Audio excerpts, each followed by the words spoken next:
একটা কথা মনে রেখো, কখনো কারো কথায় কষ্ট পেলে একদমই মন খারাপ করবে না। কেউ যদি তোমাকে কষ্ট দেয়, মন খারাপ করবে না, কারণ ওরা তোমাকে কষ্ট দেওয়ার জন্যই আসছে।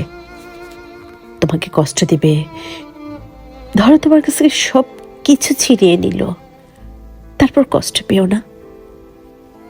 নিজেকে আবার সোজা করে দাঁড় করানোর চেষ্টা করো, ওদেরকে দেখানোর চেষ্টা করো তুমি ভালো আছো, মুখে হাসি রাখো। ট্রাস্ট মি, ওরাই ভেঙে যাবে। আর যদি ওদেরকে প্রশ্রয় দাও, ওদের কোনো কথায় কষ্ট পাও, নিজেকে দুঃখী বানিয়ে ফেলো, তাহলে তুমি শেষ হয়ে যাবে, একদম শেষ হয়ে যাবে। তাই বলছি, একটু একটু অভিনয় করার চেষ্টা করো। ইউ ক্যান ডু ইট, তুমি পারবে। ট্রাস্ট মি, ট্রাই করো প্লিজ।